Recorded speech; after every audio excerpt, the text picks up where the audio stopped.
Hello, my name's David. I'm an environment artist, and today we're in Avatar Frontiers of Pandora from the Ashes DLC. And we're going to have a good look at the geometry.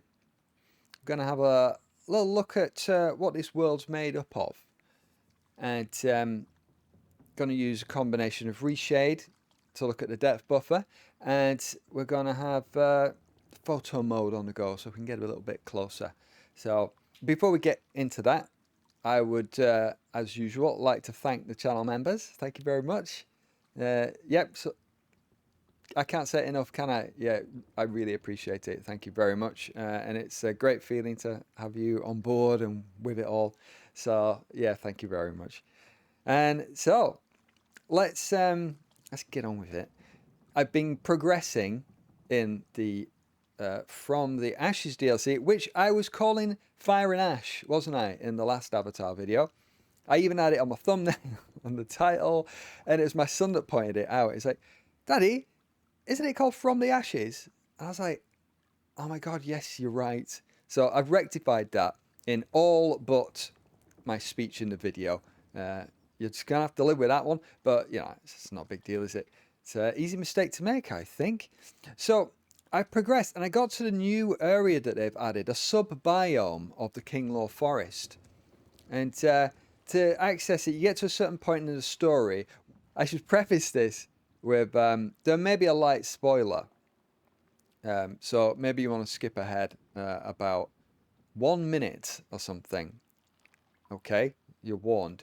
So yeah, Noah, he completely fell out of the main story at a certain point through, didn't he? And I was expecting him to turn up in the DLCs, and he never did. And I was like, what happened to Noah? Where's Noah gone? Come on. And he didn't turn up in the other ones, but Noah turned up here, and I was very pleased to see Noah return to the story. Good stuff. And so we travel through these caves. This is like to the west side of the Kinglore Forest. And we go into this new area. I mean, to start off with, these caves are really good. And before I go on, I want to look. Let's check out ReShade, right? So let's pop on. Where's my mouse gone? There it is. Pop on depth display. Now, some artifacting, right? I can't do anything about it. It's just this is injecting into the data sort of flow, the pipeline, as it were, and it's just has a bit of an annoying freak out every few seconds, doesn't it? And it's very distracting. So I apologize, but it's worth it. Just bear with it, because look, we can see the topology here, which is really interesting, isn't it? I was really curious on this bit here. So, let's pop it on and off. Look, what a great job the materials are doing on that, aren't they? Really interesting. Pop it on, off. There we go. So these caves it's really cool to have a good look at the sort of modeling and the layout of all these assets. And, I mean, when I say the modeling, these will all be modeled at a much higher resolution, and then they'll be reduced through whatever means. It might be reducing it internally in ZBrush, or it might be a decimate in the 3D software. Um, you know, all sorts of ways to decimate your mesh, and that's what they'll be doing. They'll be reducing it down as far as they can get. So let's just pop that back on. Hide that. Rather interesting, isn't it? And we'll just make our way through here. And then we'll play about with the terrain mesh and its differences with tessellation on and off. And, I'll give you a good look at like what the mesh looks like that tessellation then works on. So we'll get to that. But yeah, I must admit, right, this new area, it's interesting, but I'm a little disappointed with it. You can't use your ikram. That's just a no-go. A little peek down there. Can't get through there, so I took a wrong turn, it seems, didn't I? There we go. Got down here. You can't use your ikram. It's quite enclosed. It's navigable only on foot and with dire horse.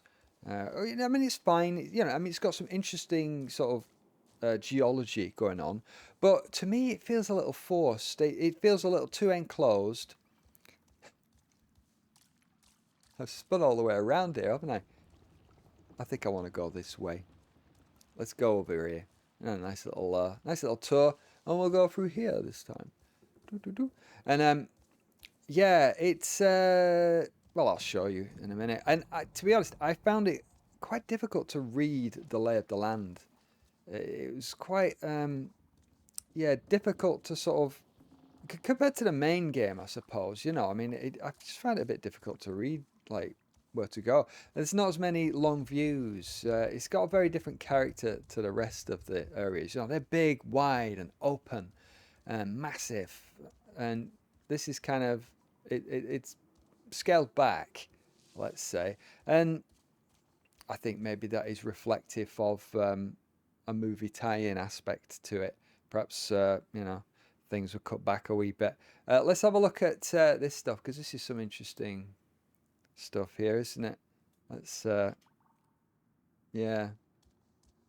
I do wish that flickering would go away. It's very much a mixed bag, you know. You get what you're given really with this injector, and there's some games that I've noticed now that it doesn't work at all. I was trying to have a look at Warhammer Space Marine 2, and it's a complete no-go with that one.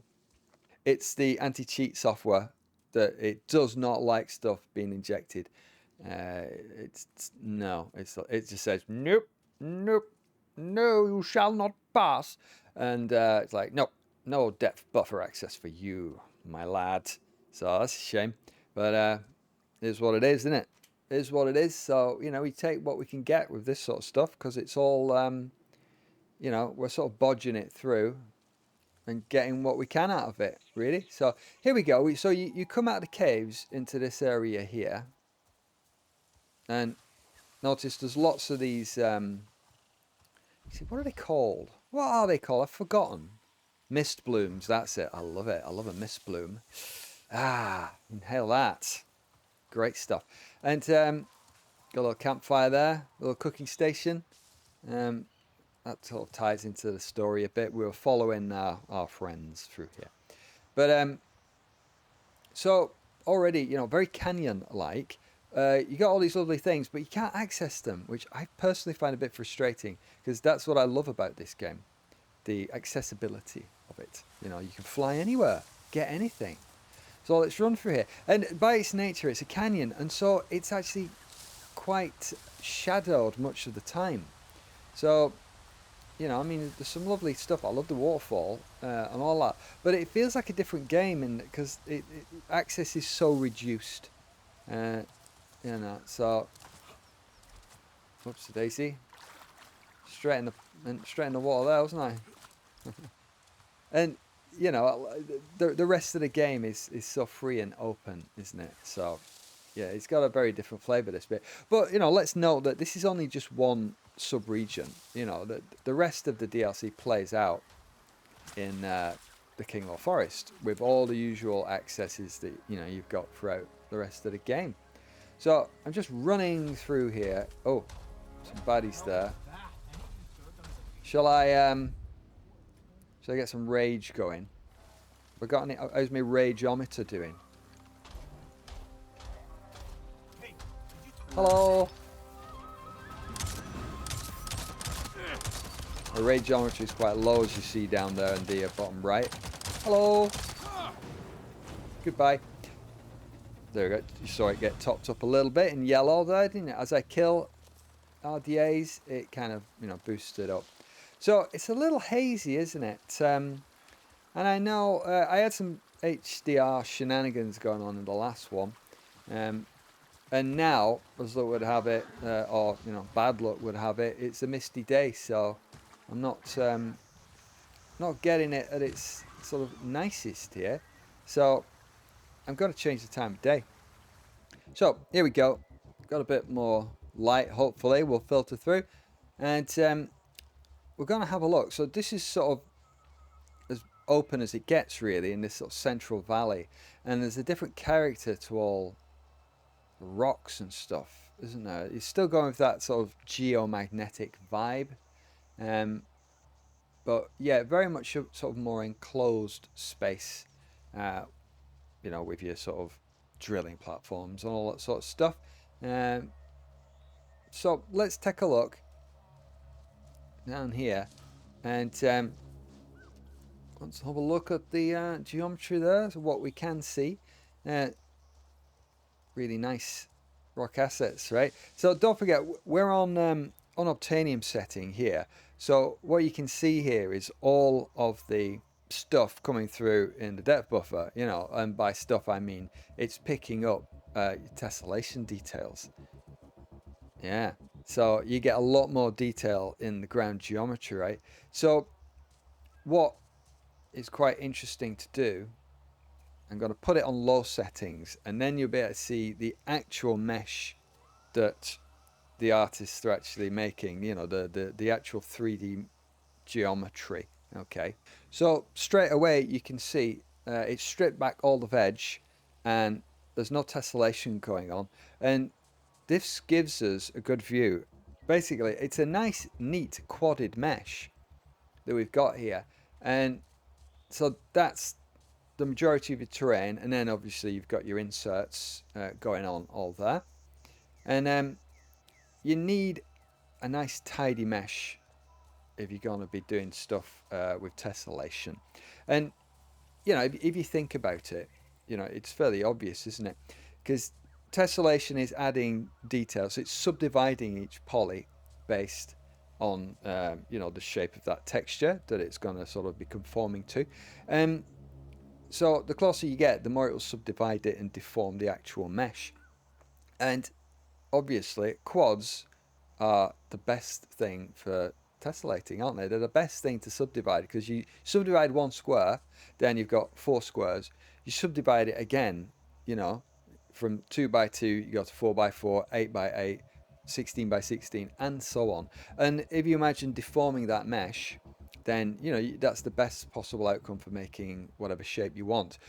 Whereas if you had just a messy mesh with all sorts of irregular polygons everywhere, and shards, and big long triangles next to small ones, and all sorts of weird, so like say, just take this for instance, a mesh like this.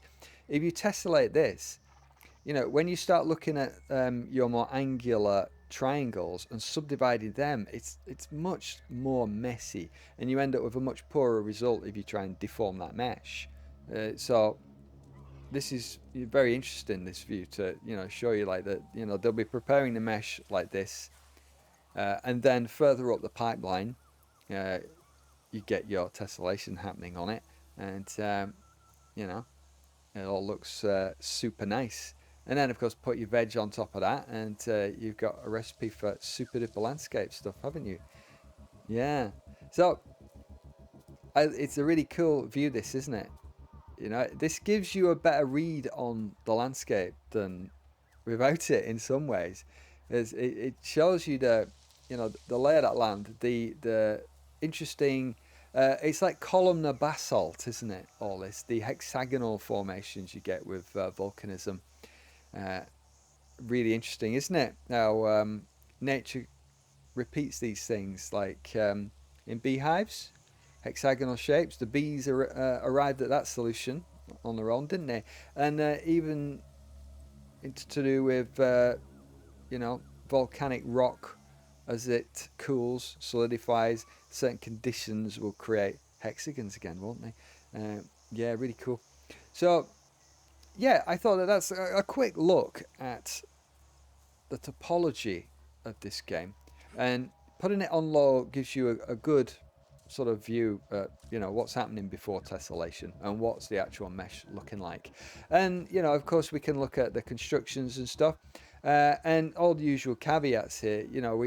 We only get a good read on the topology of the mesh when there's some degree of curvature or non-planar surfaces. So, for instance, this big, what looks like a big poly on the front face of this probably isn't, but ReShade can't distinguish, the depth buffer can't distinguish between a dense planar surface and a very sparse planar surface. Sadly, we don't get access to wireframes and all that sort of stuff.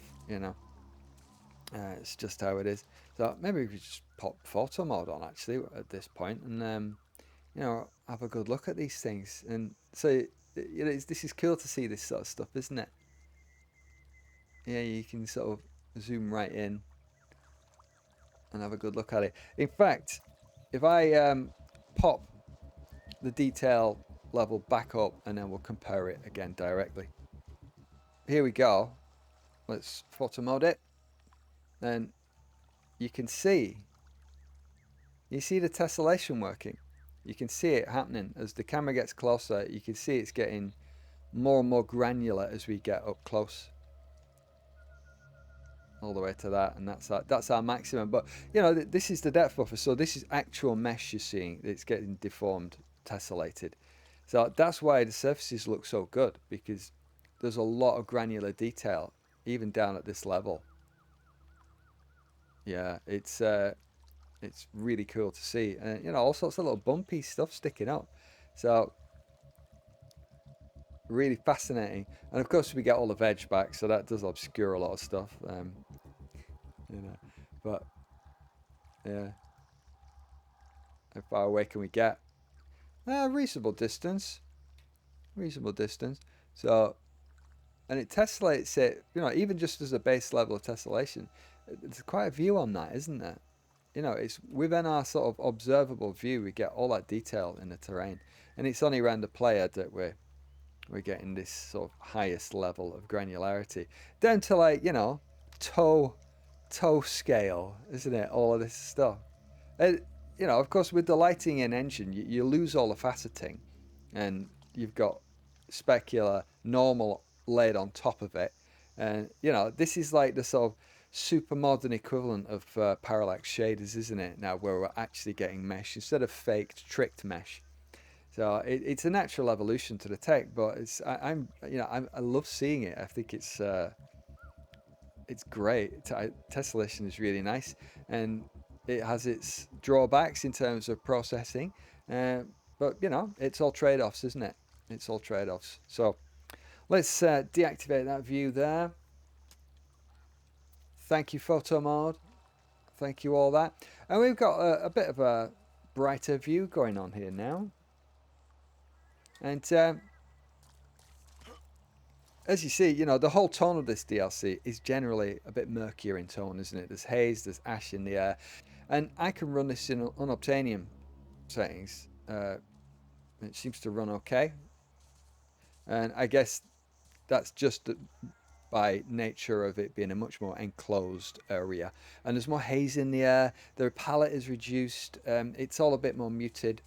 And so I guess I could just squeeze a bit more out of it, can't I, really? Whereas I find unobtainium settings in the main game, it's just not quite there. Yeah, I mean, I could run it at 2K, or I could run it at 30 frames, but Avatar, I'm like, you know, purist. I'm like, I have to get 60 frames, and I have to be at 4K.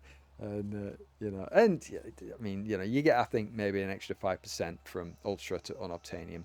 It's just the icing on the cake, isn't it? So I think I shall leave it there. I hope that was interesting, and thanks for sticking with me this far into the video. Unusual. So, yeah, thank you. And I'll see you soon. Thanks for joining me. Bye bye.